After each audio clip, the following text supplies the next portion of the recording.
Coming up today, you've probably got a strategy for all sorts of things, but have you got a life strategy? You will after listening to this podcast. Hi, I'm Tony. I'm an author, presenter at Sky Sports, and years ago I went to the jungle and got ill. Very ill. So this is my podcast adventure to find more energy. It's packed with biohacking, science, health tech, supplements, and some of the most well-known experts on the planet. This is something I spent 4 months of my life doing with electrodes glued to my head so that you can do a lifetime worth of meditation. Decide what you don't give a fuck about, which is something you don't care about. Some of it gets quite out there. I had some stem cells sent up to my house that I had stored, and then I injected myself with mannitol. And we even hack hangovers. Alcohol is poisonous. So is water and oxygen in the wrong dosage. So that's my podcast, Zestology. Live life with energy, vitality, and motivation. Welcome back. In this podcast, we talk life strategy. Charlie Hugh Jones is a best-selling author, speaker, coach. He inspires and equips individuals and organizations to be more. That's his thing, be more. And he's also a friend. He's a lovely and very cool bloke as well, very down to earth. And he's that lovely mix of somebody who's born and bred in Britain and has gone to live in America and has just picked up a little bit of that sunny optimism that maybe Americans have slightly more. Brits are very dry. I love the British sense of humour. And Americans are a little bit more upbeat, aren't they? And he's a mixture of the two. So that is Charlie Hugh Jones. And today we are talking about life strategy. Have you got one?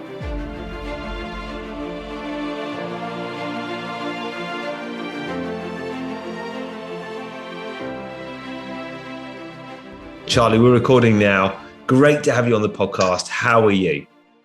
Tony, thank you, man. Good to be on. How am I? Considering everything that's going on in the world right now, focused, ability to access joy, serious, intense, and light. Yeah, I'm pretty good, actually. All those things. See, one of the things I like about you, I've got to know you a little bit over the last few months, and you are you're a dyed-in-the-wool Brit, and yet there's an American sort of sunny optimism about you that most Brits can't get away with, but somehow you can. Oh, mate, no, that's kind. But I think that's why I made it over here. I think that's why I was drawn to the States. But I think what I love about my British heritage is the gritty realism. It's a grey day. Oh, we got this again. Okay, what am I going to do to see tomorrow as well, or be happy today in the midst of that? That's been my entire journey, has been trying to figure that out. Still on it, but that optimism is practiced, is learned, it's a daily discipline, man. That's what it is. Yeah, certainly is. Yeah, actually, we were just having that conversation today because I don't know if I told you this before, but Faith and I, my wife, we have a WhatsApp group where we log how many minutes we meditate for each day. Okay. And then at the end of the month, we add it up and compare it to previous months. And we added metrics. Up. Yeah, exactly. I mean, metrics, exactly. And we added up last month, and I've been meditating a lot less. And to be honest, I can feel it. I feel it in my nervous system. And funnily enough, my HRV scores are very bad as well at the moment. And it's just, it's a constant practice. That's what I said to her. You have to stay on it. You have to really work at it. Otherwise, it just sort of slips away. I think, no, absolutely. I think in a world where we are desperate, and I know I am so time poor, we want to hack. Here we go. What's the quick thing I can do? State shifting, all that kind of stuff. Brilliant tools. Amazing. You need to focus for a meeting, do this. But life shaping tools, vitality, true, showing up aware and yet present and excited for a day. That is a discipline. And it's a discipline of mind, it's a discipline of body and physiology and neurophysiology, practice. And I used to think I had it nailed. And I thought, I'll get these tips until I realized how much I was falling apart just trying to piece together tools rather than what's a practice. So that meditation app, that sounds cool. What's your max metric? How many minutes in a month has been your max? Do you know that? I don't know. I mean, it tends to be between 400 and 600 minutes a month. And then last month was about 300. So that sort of tells you something. Something's going awry a little bit. But I've done 22 minutes today just before I chatted to you. So that's, and I'm going to confess it sort of turned into a bit of a nap as well. But there you go. Hey, some of the best meditations when you get into those, thingy Adela brainwaves are just about, that's what your body, that's what your mind, and that's what your spirit's asking for. So sometimes it's a proper snooze. Yeah. So Charlie, look, just tell us your story. How did you end up doing what you do, working with all these very high level organizations and individuals, being a Brit abroad? There's something quite unusual about you, and I need to know more about your story. Sorry, I'm going to give the quick version. See if I can keep it under 2 minutes. So grew up Manchester, north of England. Ended up going to law school to become an attorney because I couldn't get into the music industry, or rather I didn't really believe I could. So there was a bit of self-doubt there. Became an attorney, set myself the goal of becoming a partner in 10 years. I actually achieved that, but I didn't achieve it the way I thought I was going to. So that's one of the lessons around life. Here's the plan. Oh, here's what's happened.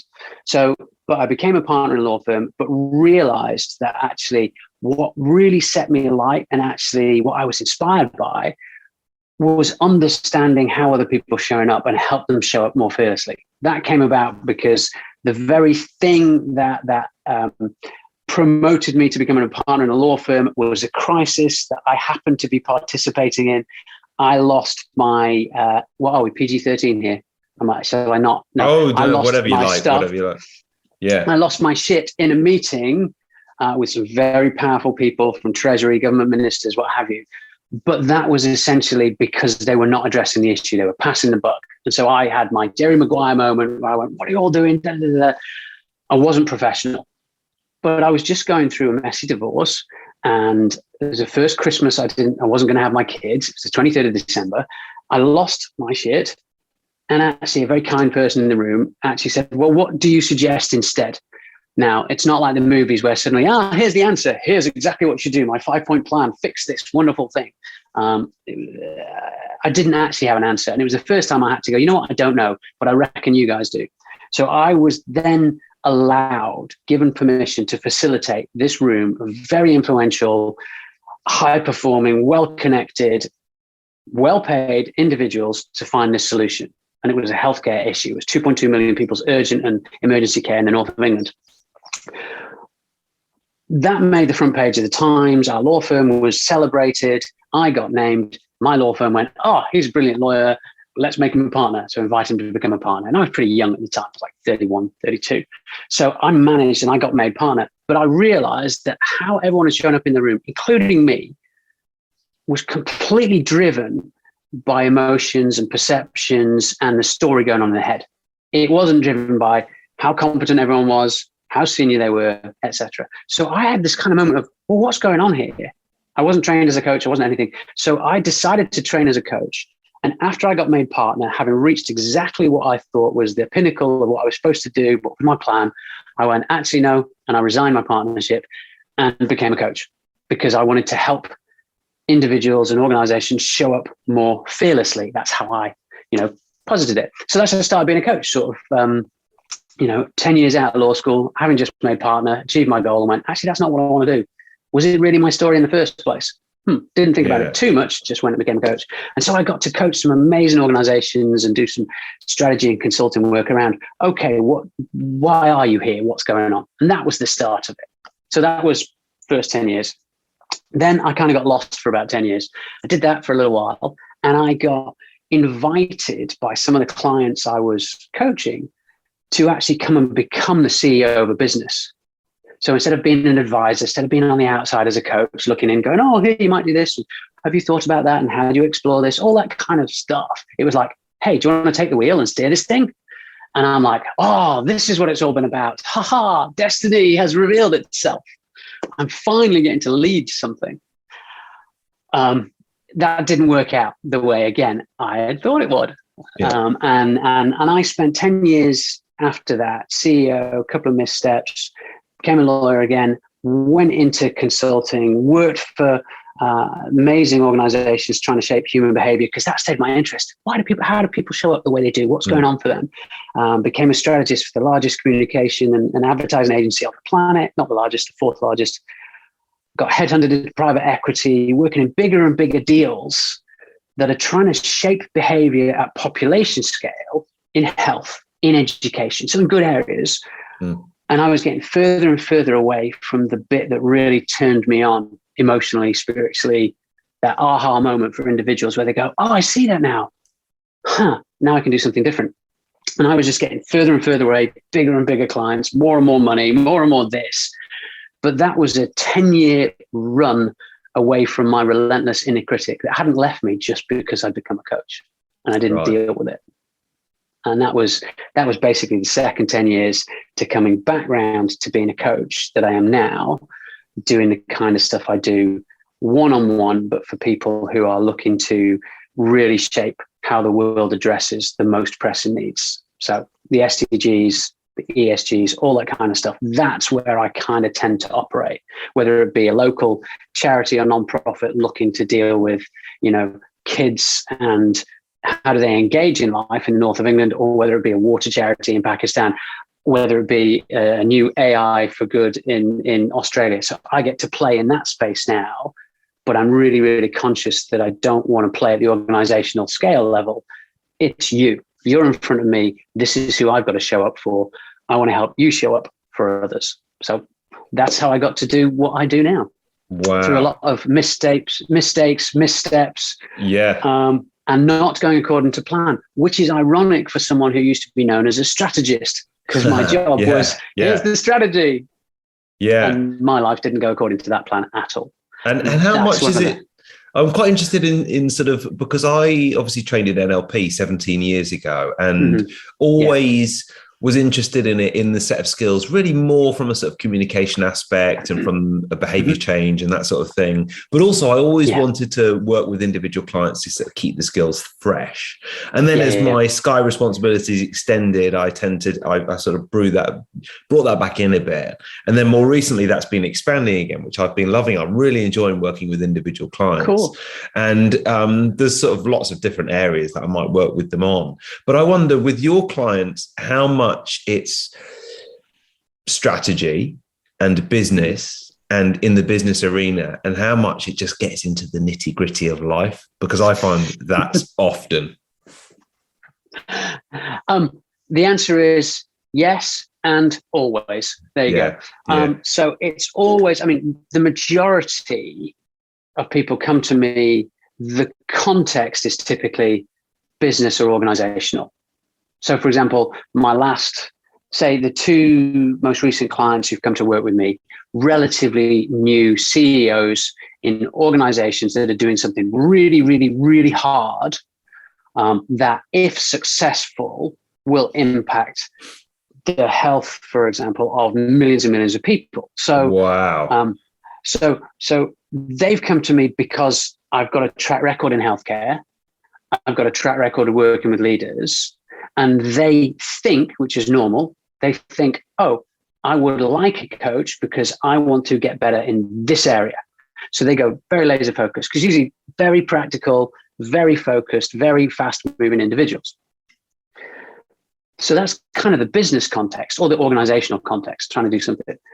The human context is I always coach the human in front of me, not the role. I just happen to tend to work with senior leaders. As the human in front of me, may have kids, may have not kids, maybe on their second marriage, may just be trying to date, maybe, whatever it is. Yeah. And the reality is everything that we focus on, and NLP is a phenomenal tool, approach, stance to help recognize that it's all relational. And the moment you get into the fact that it's relational, you are the same person, whether you like it or not, whether you pretend or not, in the boardroom as in the bedroom. On the school run, as in the all hands meeting. So you've got to tackle your humanity and who you really are in order to get the insights to show up differently. So it's typically business focused or organization focused, always gets into the human aspect, and it's always relational, fundamental, time and time again. And it's always personal. So we will always get into the hardest things if the client is willing, if the individual is willing to really look at, where do I want this transformation in my life? Where do I want to either upskill or uprate or whatever phrasing they use? Yeah. That's where we go. And it's the typical of, there's a marketing, maxim. It's always been the same. Give people what they want and then give them what they need. Because then that invariably happens time and time again. And it doesn't matter if I get lost in my head in strategy up here and we do strategy. If we cannot bring it down to the personal story level, then it's an intellectual exercise, and typically, the likelihood of success or its probability is reduced unless we can get it back down to personal story. So, for example, I typically work, or I want to be working one particular client. Lots of investors. They're tipped to be the next unicorn. Blah blah blah. If they cannot keep bringing it back to the story of the one life that they're going to impact in this way, and the network and cells of relationships around it that will be impacted for good, it doesn't matter how much money they're going to make or think they're going to make. It will not. And I counsel very deeply how to get into values-led decision-making. But it always begs the question, what are your values? How do I find them out? How do I get close enough to me? How do I see myself? How do I accept the good and the bad, shadow stuff? It's all that. So strategy is cool. Relationship is key. Yeah. Interrupting this podcast for one moment to let you know that it is brought to you by the shortcut to more calm and more connectedness, Sensate, who are my podcast partners for this month. And not only that, by the way, if you're someone who wears an Oura ring, I think you can increase your heart rate variability using Sensate as well. It's a genius device. You hang it around your neck, and it, through sort of conduction techniques, makes your whole body vibrate. And you listen to a soundtrack as well. And what it does is fairly incredible at getting you into a different place quite quickly. There is loads of science behind it. You can do 10-minute sessions, 20-minute sessions. You do longer if you want. But, 20 minutes for me is plenty long enough to get into a very good state of relaxation. It's nice before bed, but in my experience, if you do it an hour before bed, you'll just drop off there and then. So you need to make sure you do it at exactly the right moment, because it is really strong at supporting your stress response system. And let's face it, we all need a bit of that at the moment. If you go to getsensate.com/Tony Wrighton, you can get 10% off by using the code Tony. That is getsensate.com/Tony Wrighton. Use the code Tony and get 10% off. It really does work well. And it's sort of a shortcut to reducing stress and anxiety and staying cool, calm, and connected. And I think one of the great things about this thing is that there's a lot of gadgets and tech advances in the biohacking world which cost a lot. This is, it's a bit of an investment, but it's not a new mortgage. So getsensate.com/Tony Wright and use the code Tony for 10% off. Now, back to the show. The most impressive leaders that I've worked with are often ones who simply have their shit together and are just great communicators naturally. And it doesn't matter how much business training they do, they've already got it. Unfortunately, they're often the ones who drop out and they're slightly more dysfunctional, and they're just going, my best ever boss now lives on a boat in Mallorca and doesn't work in radio like he used to. But then all the other real sort of career-minded middle managers who weren't very good at management, they're still there, Well, think about how the structure is typically set up to reward a certain behavior, and I know that because I've helped create some structures in various businesses, from corporate governance to, in years gone by. So we look at this works. An individual gets that I don't quite fit here anymore when I'm more expansive, when I'm more compassionate, where I operate from this different realm of consciousness around how I treat people or what I want or the impact we want to create and who the stakeholders are.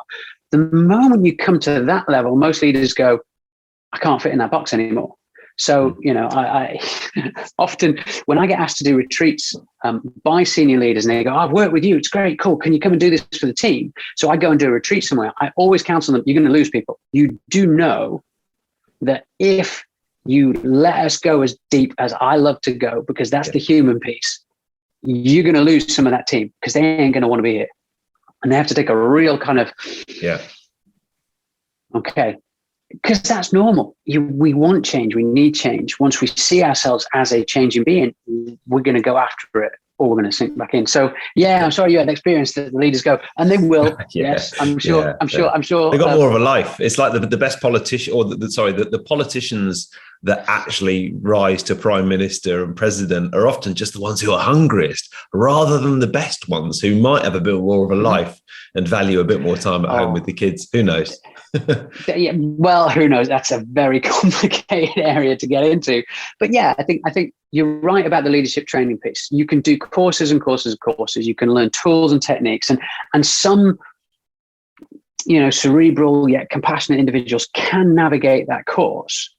But again, the structures and the way we reward the structures and incentivizing structures is a lot of the problem. Those frameworks need to be adjusted. And you do get some amazing leaders who go, okay, well, I'm changing, so I'm going to change these frameworks. I'm going to change the way we do reporting. I'm going to change the incentive structure. I'm going to change the way we articulate in the mission. I'm going to change the degree of autonomy I give my highest performers, and then I'm going to trickle that down and see how that works.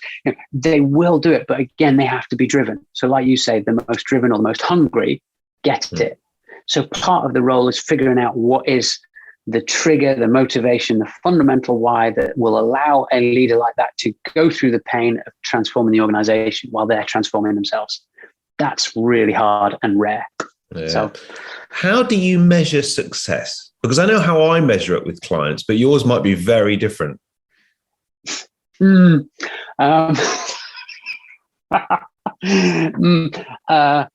think very, for me internally,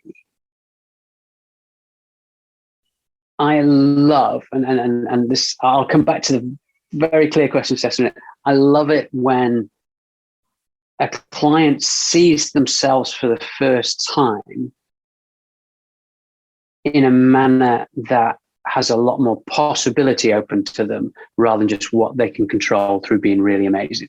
Because a lot of people I work with, very self-disciplined, very thoughtful, credible strategists. So there's a lot of stuff going on there that's competence-based, high performers. Typically, maladaptive perfectionists, typically, that's why they get to do what they do.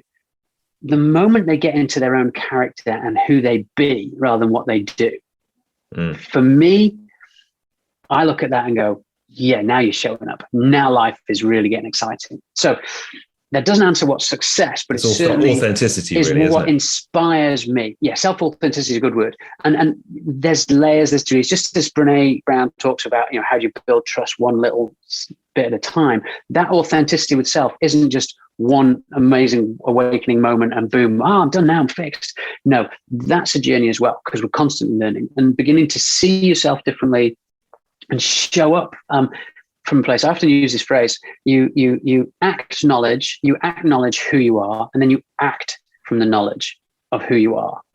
And that piece is like sort of the wake up moment, and then it's the show up moment. Yeah. And then the show up moment gives you much more scope to choose how you're going to show up as a CEO, as a mom, as a whichever role you want to bring yourself to.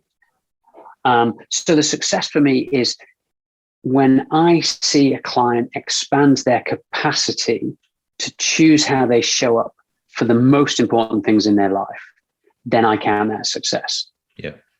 If that means, and so the email back from, I did this exercise and my wife and I, felt closer than we've ever felt before.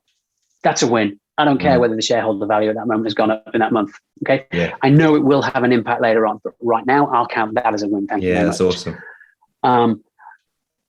But also it may be that an organization needs to go through a transition. And if the client has set, so that's my definition of success when I see that happen. Part of the work I do is help a client redefine for themselves what success is going to look like.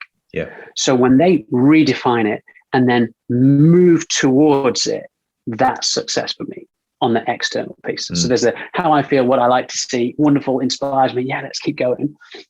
And I tend to play in a big space. I love it when it's large numbers of people being impacted and this is changing for them, and standards of health, or, reduction in, dysentery measures in a particular area, or whatever it is. Those external metrics on scale are great. They're fabulous. And that does keep me energized. But so that's that success. So you can look at external metrics and go, right, here, the needle moved on this thing, poverty in this area, hunger in that area, education and literacy in that area, land moved to, different resource, organic, or whatever it is, rewilding in that area. All those are great external metrics. But the individual showing up and knowing that they are fully showing up to the moment in front of them, the decision, the board meeting, the argument that they avert with their loved one, the reconciliation with a family member, that stuff, that keeps me back. I have a tendency to look at scale. I've always done it in my career. I like the stuff that's big, but appreciating the stuff that's small, that is more significant, that's my win every time. Yeah. And as you say, it's a mad concept to get your head around, isn't it? When changes at a personal or relational level do impact individual lives, but also organizations. And I've certainly found, addressing stuff in my personal life, which wouldn't seem to be connected to other stuff. Everything else has sort of flourished once that's happened. And it sounds like you have too. Yeah. I mean, that understanding, I had a very linear perspective on strategy for a long time. However complicated you can get in playing three-dimensional chess with the future. These are the moves that can happen. Here's all the levers that you can pull. To realize that you're not actually on a chessboard and it's something else entirely, and there's a bazillion variables that you can't control, you then realize how interconnected and how much of an ecosystem one expression on choice not to express emotion in a meeting, in a relationship, in whatever it is, then unpacks in this energetic wave, strategic wave, however you want to conceptualize it. Yeah, it matters. Yeah. It matters. One extra moment meditating that allows you to be more still internally, that then allows you to appreciate the colors of the crayon that your daughter or son used, that allows you to walk out of that room, and when the phone call comes in that some of your employers are stuck in a war zone, that you are then able to, okay, right, I'm present enough with that to be able to do it because you've been present with your daughter's coloring. That impacts the way you respond to an emergency. Yeah. It's like that connection, because we are connected organisms. And it's, for me, that connection is, and you talk about what I do with clients. I think I talk about relationships, and it tends to work with shareholders or customers. They're the relationships you want to impact first. And then it's board members and staff, personnel. And then it's spouse, partner, kids, that. And then really, when you get to the end of it, it's relationship with self. Yeah. So all the work always comes back to relationship with self. And then relationship with self always then pops out the other side and goes, relationship with everything and everyone. So it's all interconnected again. So it's like, that's the work for me. Yeah. But it does come down to that's the change. Yeah. And I'm keen, because we haven't got too long left. And I know that people listening to this, not all of them will be in a position to work with you individually, though they may like to. What is a sort of, in terms of life strategy, what would you recommend are some takeaways that people could take from your philosophy that you've outlined there, that they could start to think about now? Basic. Self-compassion's a big one. We all have nearly all of us have an inner critic that goes, you're not good enough. You're not making enough of a difference. You weren't good at this. The inner critic piece, learning to understand you are not that voice, and the tools that might work for you. For some, it's yoga. For some, it's meditation. For others, it's like, headbands to get them into a neural space. For some people, it's going out for a run. Learning how to distance yourself or create space between whatever that inner voice is and who you are. That's priority number one. and you might use breathing techniques to do it. You might be so busy mentally, that you can't do meditation or mindfulness, but breathing. I will come back to James Nestor's book. Go read James Nestor's book. It's brilliant. Read love it. The lost, the science of a lost art, whatever, of breathing. I mean, I've been finding more and more that we have the tools within our body.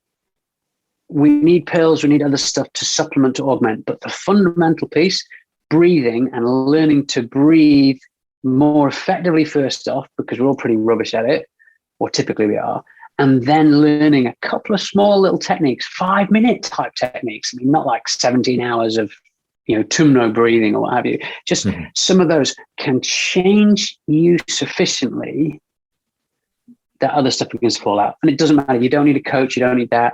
Whether you like Wim Hof or whether you like, Northern Viking or whoever it is, go try something new. So the basic thing, breathing, breathing, basic. Start with breathing. Very good. We are holding breaths when we look at Instagram. We are holding our breaths as we're waiting for the email to come in, as the phone call comes in, when we think we're going to have a confrontation with the kids, or we're not going to actually say how we feel to someone who it really matters. Breathing consciously is one of the biggest practices. It doesn't matter what you do, that can transform you. Start from there. So that's basic. I would agree. I must say, I've found a huge impact in focusing on the breathing and qigong and taping my mouth at night. And so many of these things, it's connected to breath, I think really helps for me. Let me leave this thought with you. There's one thing, I used to, it used to be good for business to have 3 words that describe something that you do. And I used to talk about inspiration, imagination, and innovation.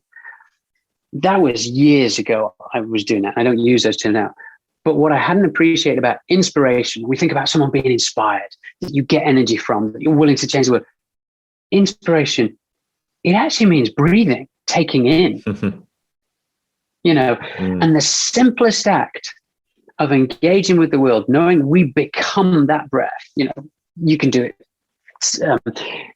chemically, biochemically, you can do it spiritually, metaphysically. Just that is enough to stop us, to pause long enough to go, oh, this is where I am. This is who I am. This is what I'm doing. This is what I don't want to react. This is what I do want to do it. I remember writing a piece for Forbes a while ago about breathing,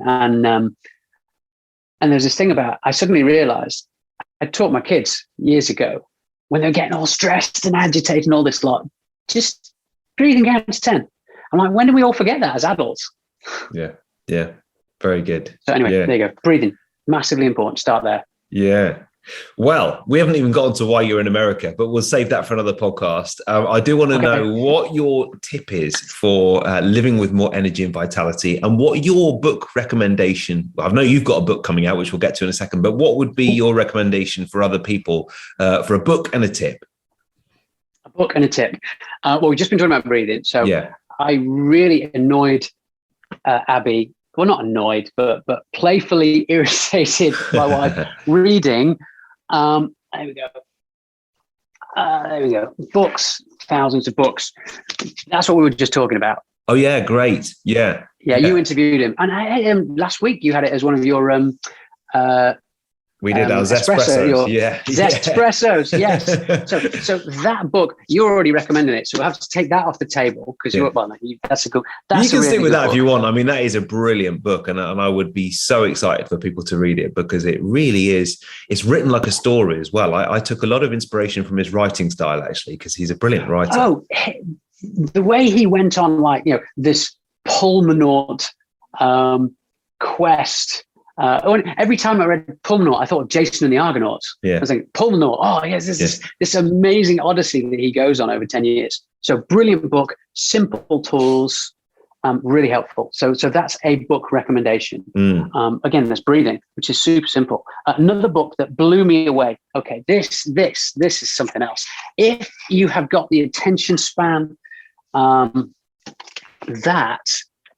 get it in paperback. This is the hardback. Say it for people who are listening only. This is Entangled Life, how fungi, and I'm saying it the American way, not the English way, make our worlds, change our minds, and shape our future. Right. Okay. This, again, the reason I said that I playfully irritated Abby is when I was reading Breath, I would like exclaim every page, what the? Same with me. Oh my God. That's so it's like, funny. no way. Yeah. I can't believe that. And so Abby's sitting on the other side of the room, reading or journaling or trying to watch something or posting on Instagram, whatever it is. And she's like, again, what? And I'm like, yeah, no way. And I'm like, so that book did it. This book does it as well. This book, Merlin Sheldrake's book, Entangled Life, is all about interconnectedness, but it explores what fungi, so mushrooms are the fruit, there's this mycelial network absolutely everywhere underground, and the relationship between us and fungi is incredible. And my mind was utterly blown by that. And it really does make you take stock of what reality is. That's why I said, if you've got the attention span and you can take your mind to that place, that Merlin Sheldrake Entangled Life is a book that will blow you away, will create awe, will create wonder, which again, they're practices in and of themselves that are really helpful to maintain joy in the world. Expose yourself to something that blows your mind. It doesn't have to be chemical. It can just be sheer, oh my God, that is incredible. Brain dysfunction for a moment. Wow. I've got to look at life differently when I know that. So it's a lot of great stuff in that Entangled Life. That's an amazing book. I think one of the other books that freaked me out, and again, you've taken my request for one book and you've got 3 out. Brilliant. Oh, no, okay, no, sorry. come on, tell me. Stop. tell me the last one. I am fascinated. I am insanely curious about how stuff works generally. And I love, so there's, fungi, mycelial networks, breathing the body, all that kind of stuff. And this book freaked me the hell out. You Are the Universe by Deepak Chopra and Menas Kafatos. Now, Menas is this incredible cosmologist, well-renowned, world-respected, phenomenal, but about, again, our connection with our relationship with reality from a micro scale, Planck scale, how neutrons and positrons and everything flick in and out of existence, to how we make decisions about what food we're going to eat, to how we show up. And that You Are the Universe book absolutely freaked me the hell out and then helped me re-engage with complexity. So I've talked about entangled life and complexity, I've talked about breathing and being part of the world. You Are the Universe is about being part of reality itself and what that means. And that is crazy big brain stuff, but super practical as well. So good stuff. Charlie, it has been a pleasure to talk to you. Where can people find out more about you and obviously your forthcoming book as well? Yeah, forthcoming book. It's called Be More, What to Do When You Can't Do Anymore. Fundamentally, how do we get stuck? How do we, whether it be in anxiety and depression, whether it be in decision-making, whether it be in, dealing with COVID, whether it be families, we come to the end of ourselves somehow. And when we recognize that, how do we then begin to find the tools that work for us? Because there's no prescription that one size fits all. So that book, Be More, is fundamentally about who you are and how you show up. That's coming out in April, so you'll be able to get it. But that book's coming out. How people can find me, they can find me website, charliehughjones.com. Although that is kind of a bit under construction because I've been through quite a transformation over the last couple of years, and the new website is good. I've had a look at it recently. It's good. Yeah.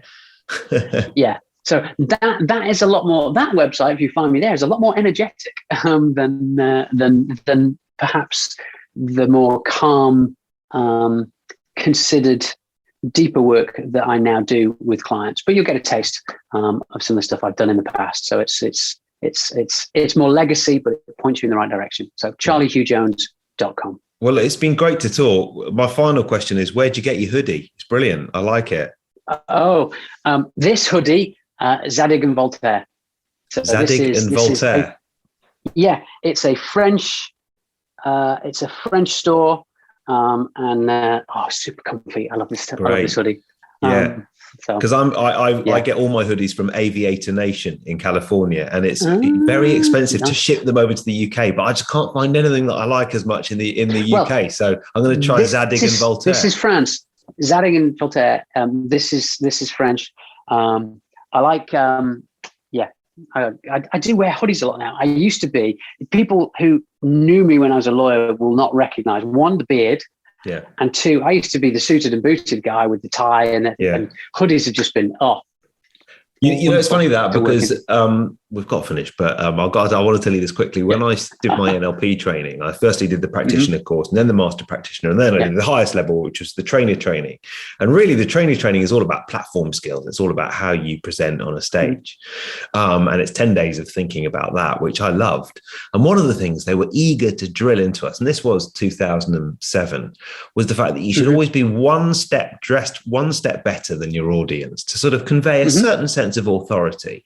I sort of wrote that down eagerly in my book, and I would turn up at presentations with a suit on, and maybe not a tie, but an open shirt. And then I just started thinking, you know, you mentioned authenticity before and showing up as yourself.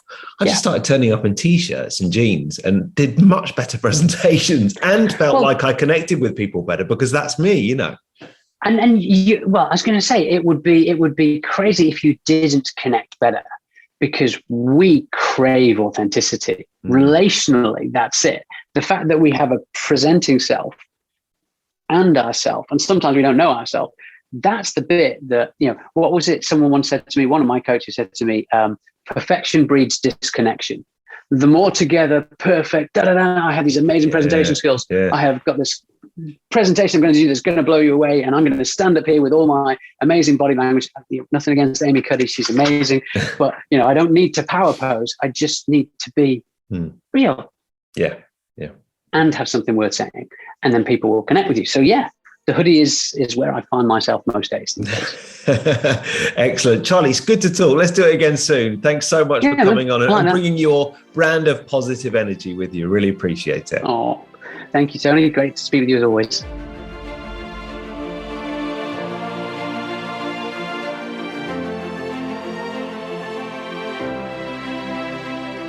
That is it for today's podcast. Thank you for listening, and thank you to Charlie for coming on as well. And please do remember that I'm speaking at the Health Optimization Summit in about a month's time. You can head over to have a look at that. There's a discount code, I think, on the website. I think it's either Tony or Tony Wrighton. Try that one. It's a bit vague, I know, but I think you get quite a bit off with that. I think you get 20% off. And I'd love to see you at the end of May if you are in or around London. And also, please do check out my podcast partners who I think will be at the Health Optimization Summit, and that is Sensate, the meditation pebble, as I like to call it, that you can hang around your neck. You put it on your chest as you lie down and relax, and it sort of vibrates your whole body. There's no other way to describe it. And if you come to the Health Optimization Summit, you can try that out, and we can have a chat about it as well. And mine is battered and bruised because we use it so much. We do love it, I must say. It's a pebble-shaped device that you place on your chest. It sends vibrations through your chest up into your head. It works by stimulating the vagus nerve. I know it sounds odd, but it's very, very relaxing. And you can get £20 or $25 off by using the code TONY. So if you go to getsensate.com/Tony Wrighton, use the code Tony anywhere on their site, you'll get a nice little chunk off. And it's great because I do notice the more that I partner with these brands that I like using as well, I notice people saying to me when I see them, oh, I got one of those Sensates. I got some magnesium breakthrough because you talked about it and I like it. So let me know what you think. As I say, I do use it myself and I do really like it. And anything that helps us meditate has got to be a good thing. And remember, the Health Optimization Summit is coming soon. It's less than a month now, which is going to be great. I'm actually going to be hosting some of the events at the summit, so that's going to be great.